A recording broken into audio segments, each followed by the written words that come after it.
Thank you so much for listening to the Opperman Report. I want to welcome all our new listeners at WWPR 1490 AM in the Tampa Bay area. We're brand new down here. We're getting a nice warm welcome. We have great advertising opportunities for local sponsors, local businesses, but also international websites and international companies too on our other stations in California, Nevada, Utah, and on the internet worldwide. But down here in Tampa Bay, Florida, we have some great opportunities for you to come in and get very, very affordable advertising rates. Get a hold of me at oppermanreport@gmail.com and we'll cut you a good deal.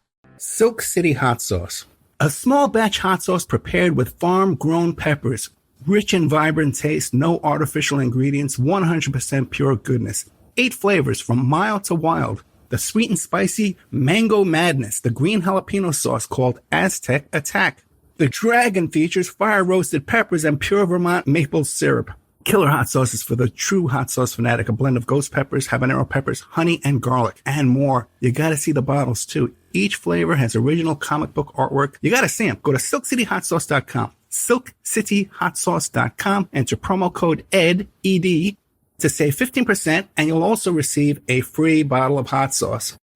The Opperman Report is brought to you by aquadam.net. You can give them a call at 707-764-2119. A flooded home is never easy to deal with. You're left with the mess to clean up, the insurance companies to deal with, and not to mention all the memories, the precious memories that are lost in the flood. You can never replace those. And Aquadam can be a tool in your arsenal to protect your home and property from the floodwaters. The cofferdam is filled with water to control water and is reusable as long as it's taken care of. It can protect your home or business from rising floodwaters like a dam, but without the beavers. It can also be used in construction. If you need an area to be dewatered, an Aquadam can do the job. An Aquadam was used at SeaWorld in Orlando for the Mako roller coaster ride during the coaster's construction by dewatering the work area. An Aquadam is now dewatering the work area at San Antonio SeaWorld for their newest roller coaster ride. An Aquadam has been used in many construction projects all around the U.S. and all around the world. Now give Aquadam a call, 707-764-2119. You can look them up online at aquadam.net. You can find them on Facebook at Aquadam Inc. You call them up, you email them, you tell them Ed Opperman sent you, and they're going to take 10% off the price. Aquadam.net, 707-764-2119.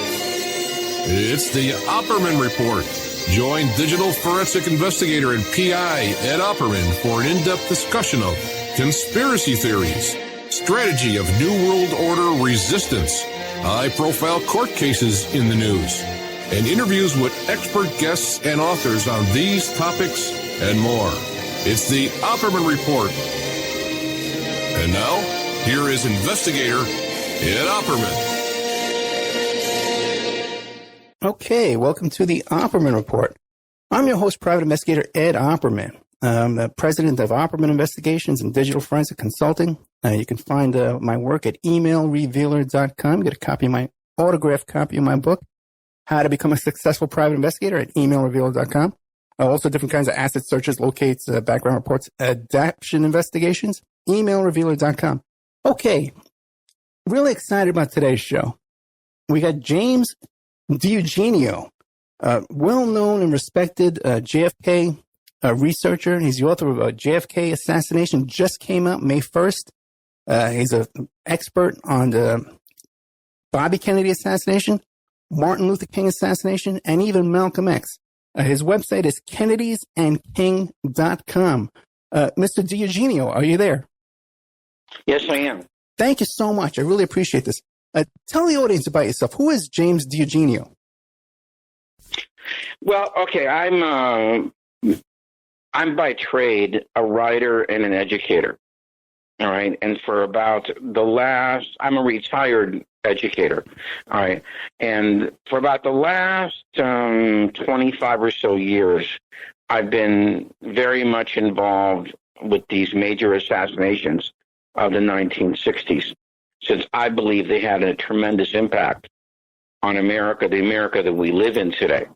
All right, and so me and a few of my friends and colleagues decided to put out a publication, which over time transferred itself into this website you used to mention, kennedysandking.com, in which we post book reviews, film reviews, and original essays on these major assassinations of the 1960s. And we're right now, at this particular point in time, May the 9th, we're caught between the anniversary of two of the major ones, the 50th anniversary of both the Martin Luther King assassination, which of course occurred in Memphis in April of 1968, and the Robert Kennedy assassination, which of course occurred in Los Angeles in June of 1968.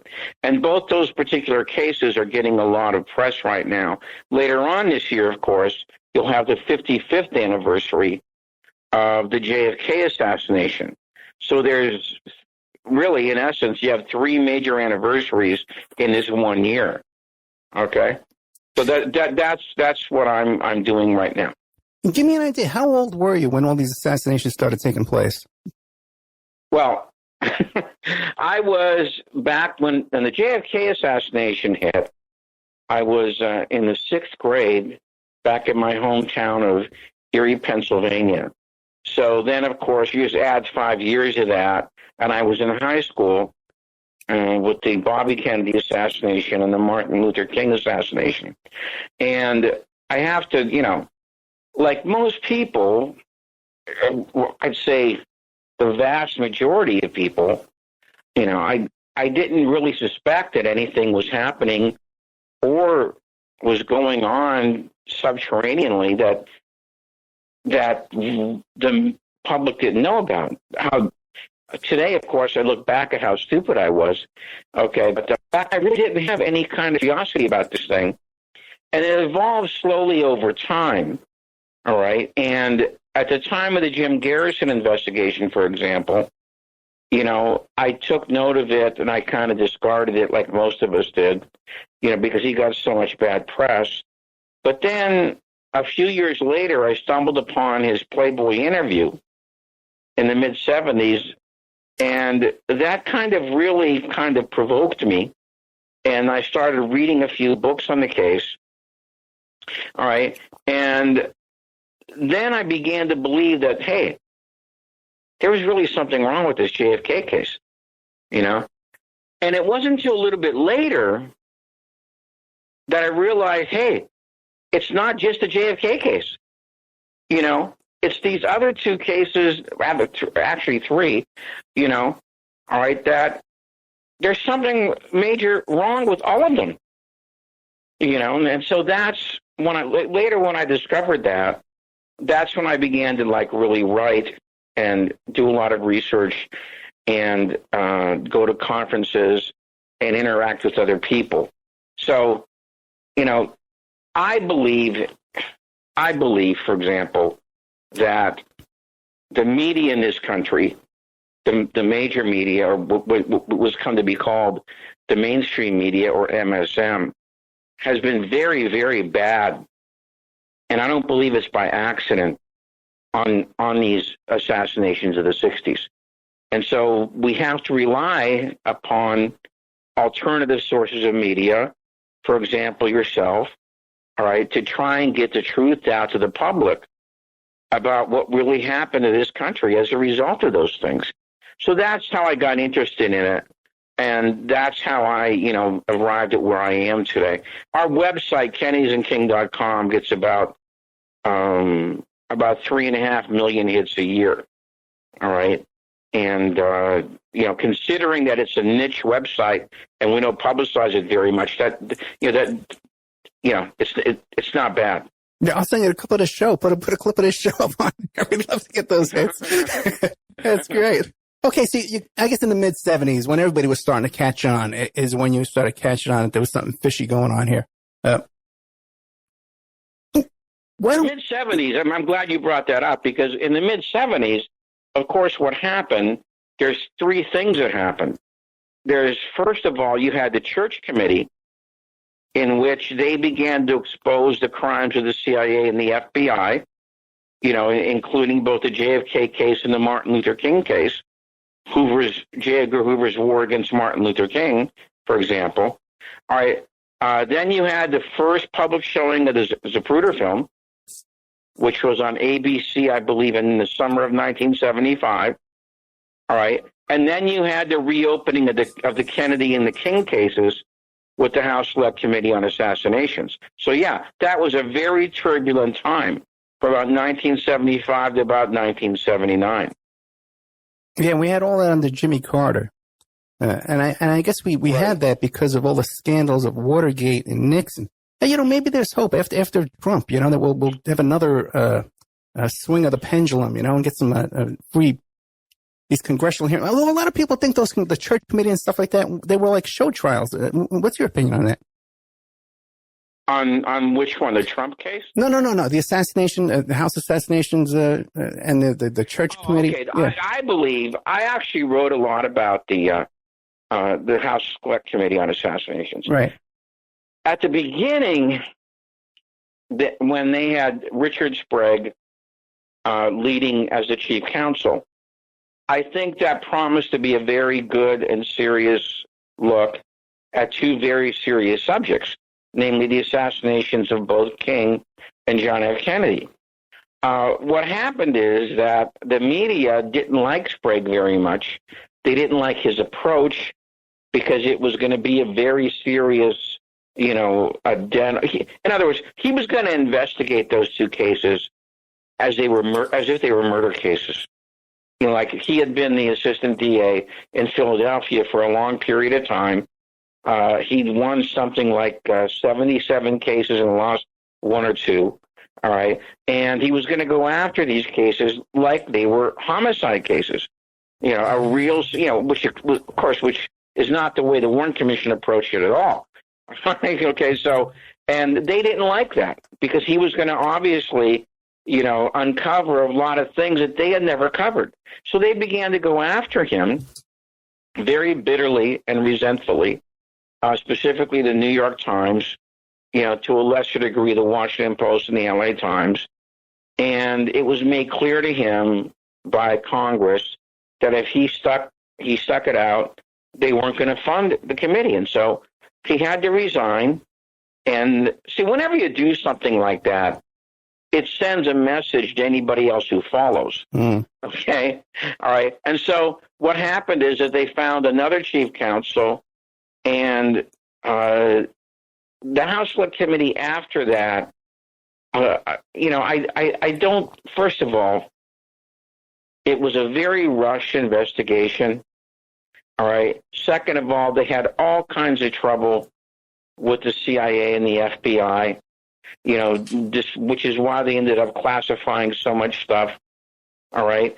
And so what happened is that towards the end, in their rush to go ahead and finish the report and get it out there, I think that there were a lot of corners that were cut.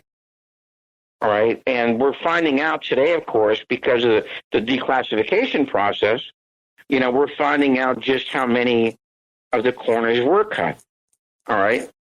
You take a look at the House Select Committee, what happened to that committee, and you really wonder, can this country actually, as a structure, can it really face what happened? Mm-hmm. You really have to wonder. You just wonder after examining it. I've come to the conclusion that the institutions of government and the media simply cannot face the truth about these cases.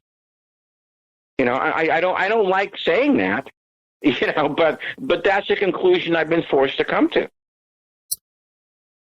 Well, since we have the King anniversary coming up, why don't we touch on that? That was last month. Oh, really? I thought it was April. Oh my God! April. My God, you're right. We're in May. Oh my God. I think you've been doing too many shows. I got a very busy life. You're right. Oh my God. Okay, the whole summer's here already. Okay, that's why it's 100 degrees outside. Okay. Why don't we start off with this? Why don't you give us the official version of what happened with the Martin Luther King assassination, and then we'll get into all the flaws in it.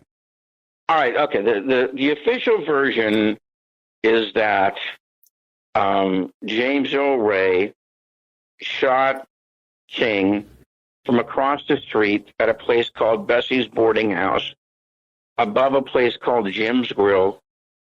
He got off one shot, was a direct hit through his cheek. All right. And that killed King. All right. And then what happened is that Ray managed to escape. He went through both the southern and the northern areas of the United States, went to Canada, all right, and then left from Canada to England. He visited Portugal, Lisbon, all right, and then he was finally caught at Heathrow Airport, all right, approximately 2 months after the King assassination, all right. And then the official story has him being extradited back to Tennessee, and he pled guilty to a life sentence. Now, that's the official story. What caused Ray? Okay, what caused Ray to become a suspect? Can you say that again, please? What caused James Earl Ray to become the suspect? Oh, okay. Because this is kind of weird, because just saying this makes me chuckle. Yeah. The official story says that as Ray was running down the stairs after the assassination, he dropped a piece of, like a duffel bag, all right, in the foyer of a novelty store, okay, at the base of the stairs. And this included several of the items that were in his possession, including the rifle that he used to kill King. All right? All right. And so then that's how, they traced it, okay? And because he had purchased a rifle about, I think, a day or two before. All right? And so that's what was now, your listeners might think, and actually the late Mark Lane actually said this, if James Earl Ray did that, he should be found not guilty by reason of insanity. Mm-hmm. All right, and later turned out, and this is one of the big chinks in the armor of the official story, that the guy who ran the novelty store on the first floor, a guy named Guy Canipe, he said that duffel bag was dropped 10 minutes before King was killed. All right. So that's the excuse for pursuing Ray and making him a suspect. All right. Now, that's the official story. Okay, that's the official story. That's the one that the state came to, the conclusion that the state came to. There's, in addition to what I just said about dropping the duffel bag before the shot rang out, there's several other things that are wrong. Well, let's put it this way, that seem suspect about that story. For example, there's the problem of there was no real identification of Ray being in the place where the state said the fatal shot hit King from. That was supposed to be a communal bathroom at this Bessie's boarding house. All right. The state could not find a witness that put Ray in that bathroom at the proper time, so they enlisted a guy named Charlie Stevens, who was falling down drunk at the time, and they essentially bribed him with the promise of a reward, okay?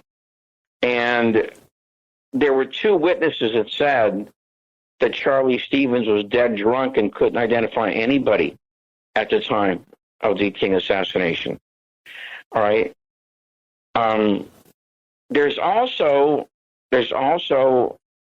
a major problem with the fact that if you take a look at the actual scene of where they say the shot came from, a French magazine about a year after the King assassination sent a reporter there to try and duplicate the position that you would have to be in to go ahead and take that shot. And they came to the conclusion that you'd have to be standing on the rim of one of those old-fashioned bathtubs.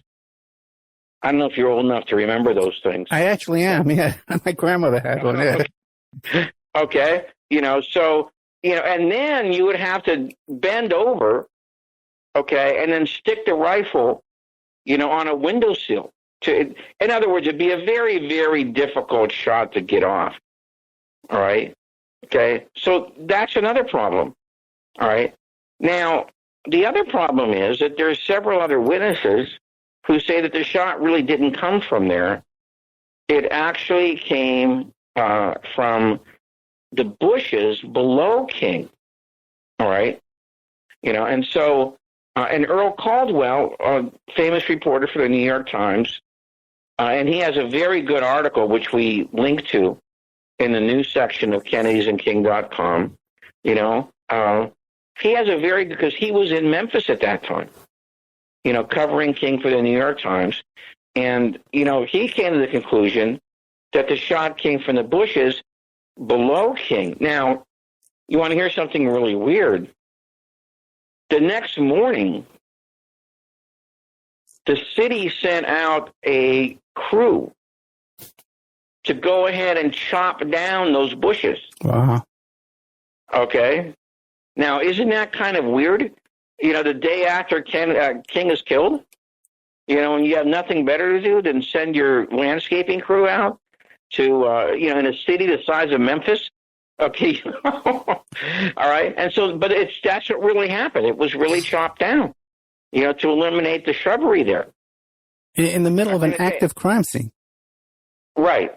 All right. Now, there's some other things that there's never been any proof that Ray knew that King was going to be in that room.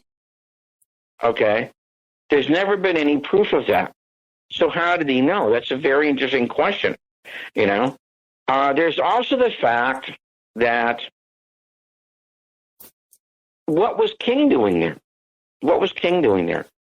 Well, King had been there about a week and a half prior, involved in sanitation workers dispute. All right? And it turns out that sanitation workers demonstration ended up going a little bit haywire because of a group of guys called the Invaders. All right? And this was like a imitation Black Panthers group that caused a provocation, and there were windows broken and some looting that took place. All right? And they had to get King out of there so he wouldn't get hurt. So he didn't feel very good about that, so he decided to come back to Memphis a few days later to make amends. Now, two very interesting things happen in the interim. Number one, the FBI starts putting out stories that King is staying at a white-owned hotel. All right? And so King decides to switch his hotel to a hotel owned by an African-American called the Lorraine. All right? So number one, he gets moved into this different hotel.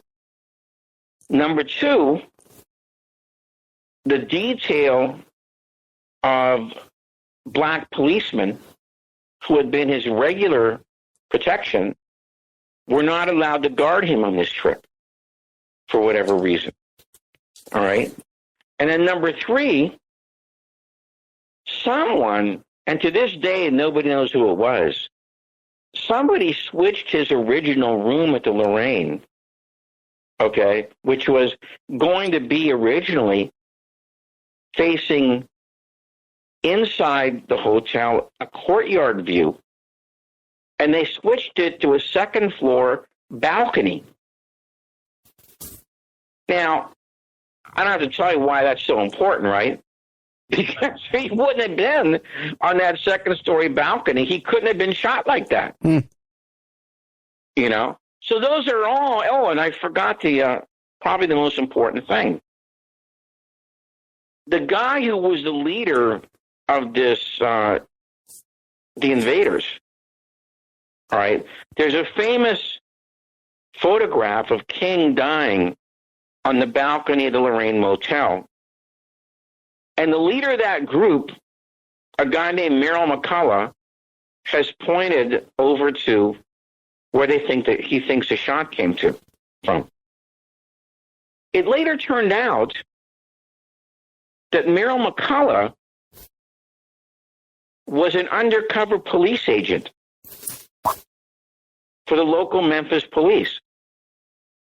He then went on to join the CIA. Wow. All right. Now, you being a private investigator, I don't have to tell you how important something like that is, you know? All right. Yeah, So, if the witness is working undercover for the cops, that could be a problem. This might be a good time to take a little commercial break, though. We're with James DiEugenio, and we're going to be talking about his book, JFK Assassination. And what's the tag after that, JFK Assassination? The Evidence Today. The Evidence Today. We'll be getting to that, too, after these breaks.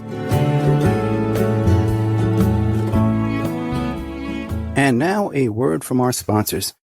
If you find yourself in need of legal representation, it can be a very stressful time in your life. In my career, I have dealt with thousands of lawyers, I've dealt with thousands of law firms, and I can confidently recommend to you Keith M. Davidson at kmdlaw.com.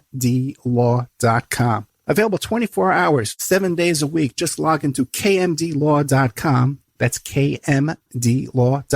Or you can call toll-free 833-4KMD-LAW. That's 833-4KMD-LAW. Personal injury, wrongful death, STDs, sexual assault, car accidents. They handle it all efficiently and professionally. It doesn't matter how imposing the opposition may be, because the team at kmdlaw.com are battle-tested and fierce. They will not stop until justice prevails. Go to kmdlaw.com or call toll-free 833-4KMD-LAW. If you're in for the fight of your life, stop screwing around and contact KMD Law. The Opperman Report is brought to you by Aquadam.net. You can give them a call at 707-764-2119. A flooded home is never easy to deal with. You're left with the mess to clean up, the insurance companies to deal with, and not to mention all the memories, the precious memories that are lost in the flood. You can never replace those. And Aquadam can be a tool in your arsenal to protect your home and property from the floodwaters. The cofferdam is filled with water to control water and is reusable as long as it's taken care of. It can protect your home or business from rising floodwaters like a dam, but without the beavers. It can also be used in construction. If you need an area to be dewatered, an Aquadam can do the job. An Aquadam was used at SeaWorld in Orlando for the Mako roller coaster ride during the coaster's construction by dewatering the work area. An Aquadam is now dewatering the work area at San Antonio SeaWorld for their newest roller coaster ride. An Aquadam has been used in many construction projects all around the U.S. and all around the world. Now give Aquadam a call, 707-764-2119. You can look them up online at aquadam.net. You can find them on Facebook at Aquadam Inc. You call them up, you email them, you tell them Ed Opperman sent you, and they're going to take 10% off the price. Aquadam.net, 707-764-2119. Before Epstein was the Franklin cover-up. Before that, the Finders. And long before that, the Cleveland street scandal. Pedogate Primer is a concise intro and overview of a growing child abuse epidemic worldwide. It features shocking instances of institutionalized and organizational pedophilia throughout history. Churches, cults, the world of arts and entertainment, the government, NGOs, charities, and major corporations are all complicit or culprits in many instances. Pedogate Primer delves into material that for many may seem like the stuff of conspiracy theories. For this reason, the book draws on academic resources, declassified documents, and other reliable sources, and steers clear of conjecture. Such shocking true stories need no embellishment. Silk City Hot Sauce. A small batch hot sauce prepared with farm-grown peppers. Rich and vibrant taste, no artificial ingredients, 100% pure goodness. 8 flavors from mild to wild. The sweet and spicy Mango Madness, the green jalapeno sauce called Aztec Attack. The Dragon features fire-roasted peppers and pure Vermont maple syrup.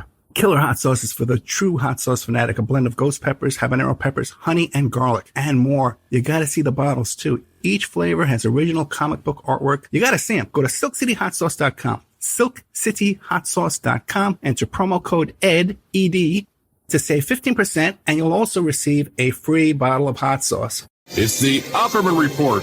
And now, here is investigator Ed Opperman. Okay, welcome back to the Opperman Report. We're here with James DiEugenio. KennedysandKing.com is his website. The new book is called The JFK Assassinations, The Evidence Today, and it's co-written by Oliver Stone? No, he actually wrote the foreword. Forward, okay. But it was actually his idea to come out with the book at this time. He really loves this book. All right, it's one of his 3 favorite books on the JFK case. The other 2 being JFK and the Unspeakable by Jim Douglas, and the second edition of Destiny Betrayed, which I published, I think, in 2012. But he really, really likes this book. All right. Okay, excellent. And I hope we can get you back a couple of times to really flesh out these stories. But just imagine James Earl Ray, he checks into this flop house, and he doesn't know when King's going to be walking down that balcony. He has no idea. Okay, within hours, maybe an hour window. He's got to wait in this public bathroom up on top of a stilt there, up on top of this tub.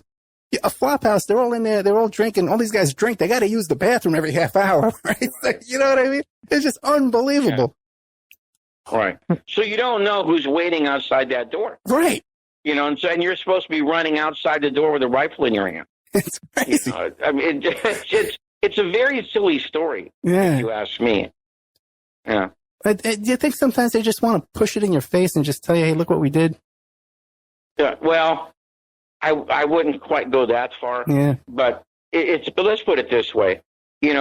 Anybody who studies these cases understands after a relatively short period of time that the official story in all of them is simply not very credible. Yeah. And to continue with, if you want to take a few more minutes on the, yes, on please. the King case. Please, yeah. All right. See, we're also supposed to believe that James Earl Ray, when he escaped to Canada, went to the city of Toronto, and he somehow managed to get 4 false identities. And the 4 false identities all belonged to 4 men who bear a superficial resemblance to him. That is, hair, skin tone, eye color. And they all lived within a 5-mile radius of each other in the city of Toronto, a city that Ray had never been in before. Now, how do you do something like that? Yeah, that would be state level, yeah. It's mind-boggling, isn't it? Yeah, that would be state. I think even back in those days, a driver's license database didn't have your picture on it, so it would be. Yeah, it would really be. It's really hard to believe how an average, ordinary person could pull something like that off. All right, and nobody has ever been able to explain how the heck he did that. All right, so he stays in this rented room up in Toronto, a city never been before. One day, an unidentified man comes to his door, gives him a thick envelope, and within 24 hours, he's checked out of the room, and he buys a ticket to London. All right?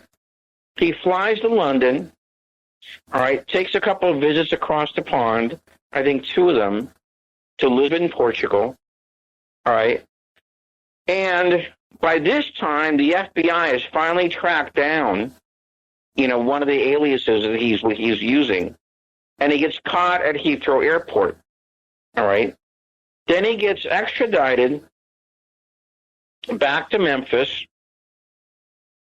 and his original attorneys was a father-son team.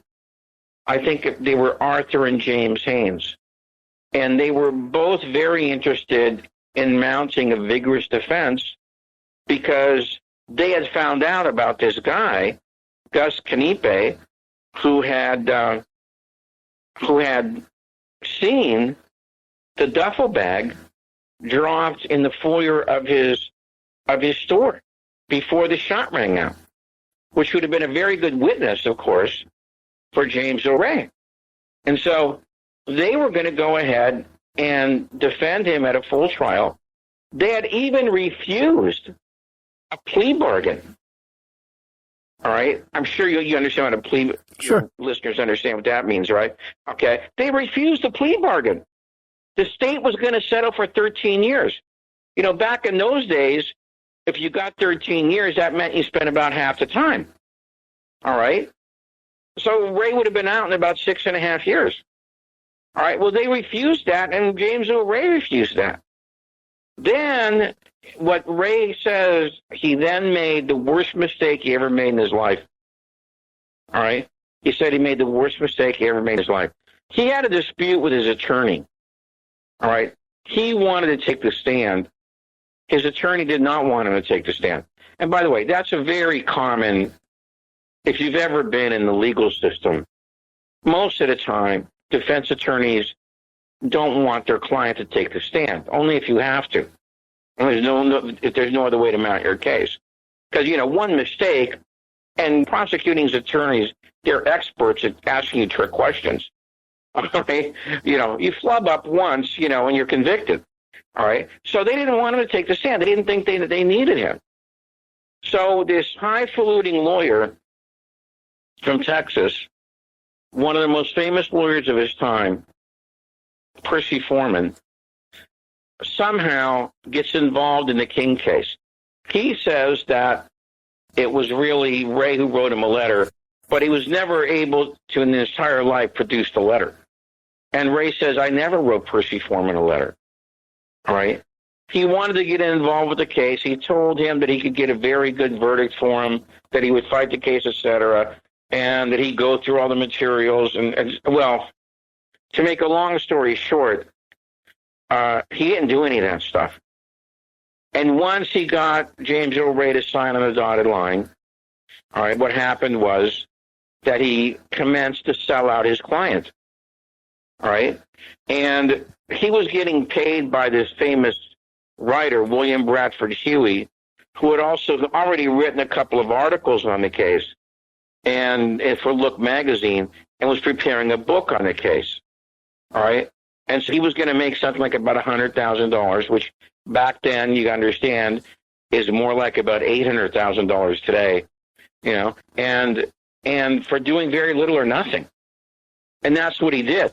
And he, at the end, when Ray did not want to settle, did not want to, you know, have a plea, all right, Foreman essentially threatened both him and his brothers, okay, into going ahead and taking the settlement, which amounted to a guilty plea, a recitation of the charges and so-called evidence, all right, and in return for avoiding the electric chair, all right. Well, that's what happened. There was no defense. There was no trial, all right. And so within 3 days of that recitation in court, James Earl Ray wrote a letter to the judge, a guy named Preston Battle, saying, I did not cop to that plea willingly. I would like you to reconsider my case. And if you can believe this, but it really happened, as Preston Battle had his letter on his desk with a pen in his hand, he had a heart attack. Oh, my God. And he died. And he died, literally, with his head on the letter. You know, so by Tennessee law, at that period of time, we're talking 1968, if that happened, then the defendant was supposed to be automatically granted a new trial. But that didn't happen in this case. The law was not executed. All right? And so he didn't get a new trial. All right? And so this ended up being one of the very many pieces of bad fortune that James Earl Ray had. All right? Now, later on, many years later, we flash forward to the 90s, of course, and then there was this famous, actually, finally, kind of well done. Most of these televised mock trials I don't like, but the one in the James Earl Ray case, they actually spent a lot of money on that, and they actually did a good job on it. All right? And his attorney, William Pepper, got him acquitted there. Then they filed a civil suit. All right? The King family filed a civil suit. And the jury came back with a verdict that it was that Ray didn't do it, that it was really a conspiracy. All right? And so that's probably what would have happened if James Earl Ray would have actually been granted a real trial in the first place. All right? The thing is that's a brief summary of the King, which we were supposed to be, that was supposed to be last month. Of course, next month is the Robert Kennedy assassination, and you'll probably want me back for that one. All right, I absolutely do, yeah.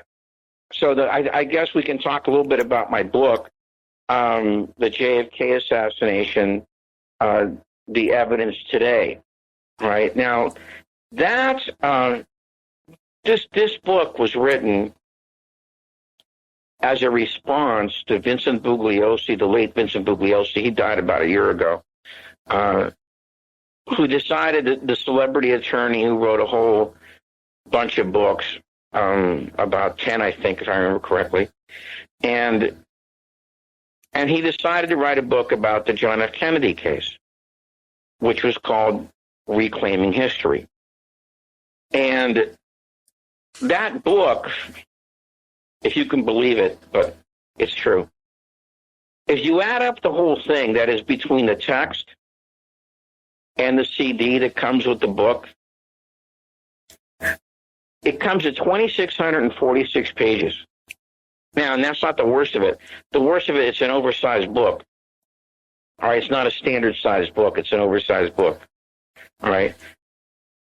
Now, I was probably one of the very few people in the whole country who actually read the whole book. Because the only way you can read that book is you have to be sitting at a desk, with the book off to your left, reading it. Then you put the CD in your computer, and there's 2 files on the CD. All right? The 2 files on the CD, there's one that's the actual references, that is his source notes to where he got information in the text, and the other part is additions to the text. In other words, there's more material. So that's how you come up with the 2,646 pages. And I was probably I'd probably say there were maybe less than 10 people in the whole country who read the whole entire book. But that's the way and I was very surprised at just how poor the book really was, and how mendacious it was. And what I mean by that, in the beginning of the book, Bugliosi writes that he is going to present the arguments of the critics of the Warren Report as they would want to have them presented, not as he would, before he invalidated them. I was very surprised he wrote that, because there's one thing I know about this case, is that if you present both sides equally or fairly, the Warren Commission side is not going to win. You just can't do that. All right, and being a prosecuting attorney like he was, he would never do something like that. So I pointed out in this book, time after time after time, where he did not do what he said he was going to do. All right? Literally, I must have done it at the minimum in 25 instances throughout the book. For example, there's the matter of Jack Ruby's polygraph. Do you know anything about that? Very little. Okay. Jack Ruby, of course, is the guy who walked in on Sunday morning to the basement of Dallas Police Headquarters and killed Oswald. All right. And he, of course, was immediately apprehended. And while he was awaiting trial, the Warren Commission interviewed him. And he said he would like to have a polygraph exam. All right. And so the FBI sent out a polygraph expert. And they went ahead and they did a long polygraph test. And the polygraph expert said that Jack Ruby passed the test and he was not in any way involved with Oswald or the Kennedy assassination. And people on the other side have always used this, to go ahead and say, well, see, there's really nothing to this. Well, in 1978, the House Select Committee on Assassinations appointed a 5-man team in which they went through Jack Ruby's polygraph exam. They made approximately 14 different arguments of why that polygraph has no validity. The technician broke that many rules when he conducted the test. One of them is that you're only supposed to ask at the most 16 questions. At the very most, like 18. All right? Well, this one asked over 50. All right? And the point is that if you do that, then if the guy's lying, he gets used to lying, and the indications don't show up. And the physiological indications are breathing, pulse rate, and one other thing. It's called the GSR, galvanic skin response. And a lot of polygraph technicians think that this is the most important one because it does things like measure. It's so sensitive that it can measure if somebody's blushing or not. All right? This is what the guy did on that one. On the GSR, he set the power down to 25% of full volume at the beginning. You're supposed to then raise it as the test goes. He lowered it. All right? And they came to the conclusion that that whole GSR part of the test absolutely worthless. All right? But they did say that they found a terrible mistake in what this guy did because he misread his charts, and there was a point where they think Ruby was actually lying. And this guy's test managed to cover it up. All right? So, now, when you look at Bugliosi's book, it's very obvious he read that, but he only points out 2 criticisms. And he leaves out the whole thing about the galvanic skin response. All right? So this is what I mean. This is what he did. This is, to me, we've had enough of these kind of books and enough of these commentators who all they want to do is dilly-dally around with the facts of the Kennedy case. We don't need that kind of stuff anymore. So that's one of the reasons that I wrote the book. Then the latter part of the book is about Tom Hanks and to a lesser extent Steven Spielberg, because Hanks bought the rights to Bugliosi's book, and he came out with this, I think, a pretty terrible picture called Parkland, which bombed. All right. Yeah, that was horrible. I didn't even know that he was behind that. Yeah, that was Tom Hanks. Yeah. All right. And so that movie was so bad that I decided to take a look at Tom Hanks in history. And a couple of other of his movies, for example, were Charlie Wilson's War. And this last movie he produced was The Post, which is supposed to be about the Pentagon Papers. All right. So the latter part of the book deals with that part Tom Hanks, and I came to the conclusion Tom Hanks is one of the worst amateur historians, that is going around, and he has a tendency to make false narratives and then impose false heroes upon these stories, and,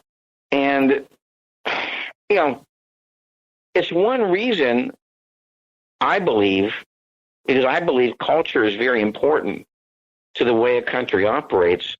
If that's the kind of culture you have, that might explain to us why we're in such a mess today. Okay, so that's what the third part of the book is about.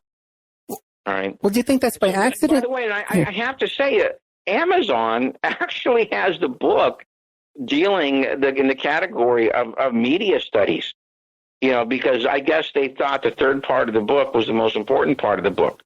All right, and so that's why they classified it in that area. All right, but you can go ahead and get it at Amazon or Barnes & Noble or at Skyhorse Publishing. All right, the JFK assassination, the evidence today. Now, do you think that's by accident? If you have a guy like Hanks who's rewriting history in all these major, huge budget films and like over and over and over again?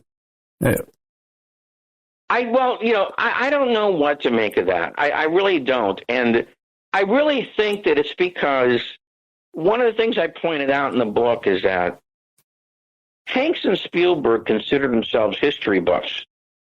All right. Well, Tom Hanks never graduated from college. Spielberg never graduated from college, but he went back later when he was a very successful movie director, and he did finish his college credits. So they're not the kind of people who will do a lot of the hard work that you need to be doing, in order to produce a good historical film.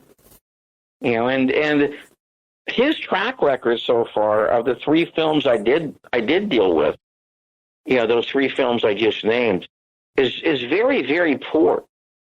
We don't need to have any more false heroes, on the screen in this country. I mean, to make a movie about the Pentagon Papers and to deal with Daniel Ellsberg in about 15 minutes of a 2-hour movie, and to try and make heroes out of Kay Graham and Ben Bradley, I mean, please, give me a break.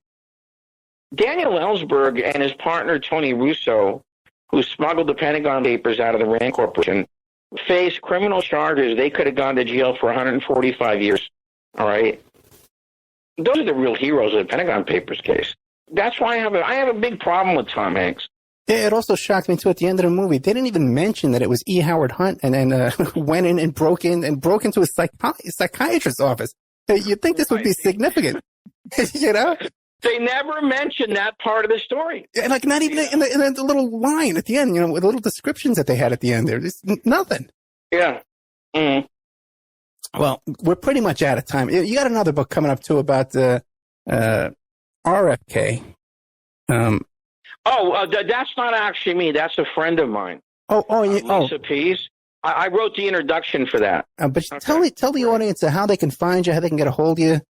Okay, well, so you just go to the website, kennedysandking.com. We have an email thing there if you want to get in contact with me. And the book, like I said, you can get on Amazon. James DiEugenio, thank you so much. We talked about JFK assassinations, the evidence today, and we also talked about the Martin Luther King assassination. You ever got anything you want to promote? Give me a call, put you right on the air. Sure, my pleasure. Now a word from our sponsors. Hey guys, if you like the show and you want to show your support, check out the Opperman Report Patreon. You can go there and become a member for $3 a month. We have all the shows that you hear Monday through Friday on AM/FM radio. We have all those shows, but we cut out the ads, so you can hear that content ad-free. There's a $5 section where we put up all the old member section shows are going up over there. And then there's a $10 section where we have brand new content. 8 hours of exclusive content per month goes up there in the $10 section. But listen, I put up a lot of free stuff too. We put up documents, court documents, photographs, announcements. So you should make the Opperman Report Patreon a stop. You should stop there once a day and check out what's going on over there. That's Opperman Report Patreon. The Opperman Report is brought to you by Aquadam.net. You can give them a call at 707-764-2119. A flooded home is never easy to deal with. You're left with the mess to clean up, the insurance companies to deal with, and not to mention all the memories, the precious memories that are lost in the flood. You can never replace those. And Aquadam can be a tool in your arsenal to protect your home and property from the floodwaters. The cofferdam is filled with water to control water and is reusable as long as it's taken care of. It can protect your home or business from rising floodwaters like a dam, but without the beavers. It can also be used in construction. If you need an area to be dewatered, an Aquadam can do the job. An Aquadam was used at SeaWorld in Orlando for the Mako roller coaster ride during the coaster's construction by dewatering the work area. An Aquadam is now dewatering the work area at San Antonio SeaWorld for their newest roller coaster ride. An Aquadam has been used in many construction projects all around the U.S. and all around the world. Now give Aquadam a call, 707-764-2119. You can look them up online at aquadam.net. You can find them on Facebook at Aquadam Inc. You call them up, you email them, you tell them Ed Opperman sent you, and they're going to take 10% off the price. Aquadam.net, 707-764-2119. If you find yourself in need of legal representation, it can be a very stressful time in your life. In my career, I have dealt with thousands of lawyers, I've dealt with thousands of law firms, and I can confidently recommend to you Keith M. Davidson at kmdlaw.com. Available 24 hours, 7 days a week. Just log into kmdlaw.com. That's kmdlaw.com. Or you can call toll-free 833-4KMD-LAW. That's 833-4KMD-LAW.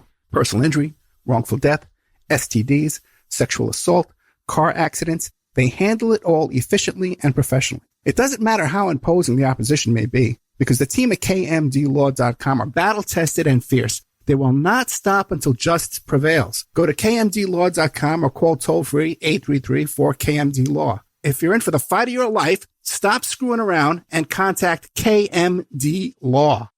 Before Epstein was the Franklin cover-up. Before that, the Finders. And long before that, the Cleveland street scandal. Pedogate Primer is a concise intro and overview of a growing child abuse epidemic worldwide. It features shocking instances of institutionalized and organizational pedophilia throughout history. Churches, cults, the world of arts and entertainment, the government, NGOs, charities, and major corporations are all complicit or culprits in many instances. Pedogate Primer delves into material that for many may seem like the stuff of conspiracy theories. For this reason, the book draws on academic resources, declassified documents, and other reliable sources, and steers clear of conjecture. Such shocking true stories need no embellishment. Silk City Hot Sauce. A small batch hot sauce prepared with farm-grown peppers. Rich and vibrant taste, no artificial ingredients, 100% pure goodness. 8 flavors from mild to wild. The sweet and spicy Mango Madness, the green jalapeno sauce called Aztec Attack. The Dragon features fire-roasted peppers and pure Vermont maple syrup. Killer hot sauces for the true hot sauce fanatic, a blend of ghost peppers, habanero peppers, honey, and garlic, and more. You gotta see the bottles too. Each flavor has original comic book artwork. You gotta see them. Go to silkcityhotsauce.com. silkcityhotsauce.com. Enter promo code ED, ED, to save 15%, and you'll also receive a free bottle of hot sauce. Hey, if you have something you want to promote, like a business or a website, you got a big event coming up, consider advertising on the Opperman Report.